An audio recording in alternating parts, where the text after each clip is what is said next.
રાપર ખાતે લોકસભાની ચૂંટણી અંગે મહિલા કર્મચારીને તાલીમ આપવામાં આવી। આગામી દિવસોમાં આવનાર લોકસભાની ચૂંટણી માટે મતદાન શાંતિપૂર્ણ રીતે સંપન્ન કરવા માટે જિલ્લા કલેક્ટર અને જિલ્લા ચૂંટણી અધિકારી અમિત અરોરા, મદદનીશ જિલ્લા ચૂંટણી અધિકારી મેહુલભાઈ દેસાઈના માર્ગદર્શન હેઠળ કચ્છ મોરબી લોકસભામાં આવતા રાપર વિધાનસભા મતદાર મંડળમાં મતદાન તથા મતદાન મથકો પર ફરજ બજાવતા કર્મચારીઓની ફરજ તથા નિયમો અંગે રાપર વિધાનસભા મતદાર મંડળના ચૂંટણી અધિકારી અને પ્રાંત અધિકારી બાલમુકુંદ સૂર્યવંશીના વડપણ હેઠળ રાપર નગરપાલિકાના ટાઉન હોલ ખાતે રાપર વિધાનસભાના મતદાન મથકો પર પોલિંગ ઓફિસર તરીકે ફરજ બજાવનાર 624 જેટલી મહિલાઓ કર્મચારીઓ માટે તાલીમ આપવા માટેની શિબિર યોજાઈ હતી,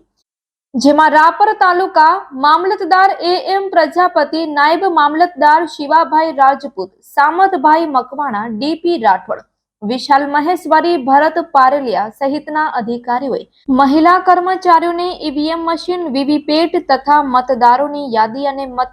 મતદાન થયા બાદ કઈ રીતે નોંધણી કરવી એ અંગે સમજણ અને માહિતી આપવામાં આવી હતી। મહિલા કર્મચારીઓ ઉપરાંત 125 જેટલા પોલિંગ ઓફિસરને પણ તાલીમ અને પોલિંગ ઓફિસરના નિયમો અને ફરજ અંગે સમજણ આપવામાં આવી હતી। આજે યોજાયેલ તાલીમ શિબિરમાં રાપર ભચાઉ મામલતદાર કચેરીના નાયબ મામલતદારો તથા તાલીમ આપતા નોડલ ઉપસ્થિત રહ્યા હતા।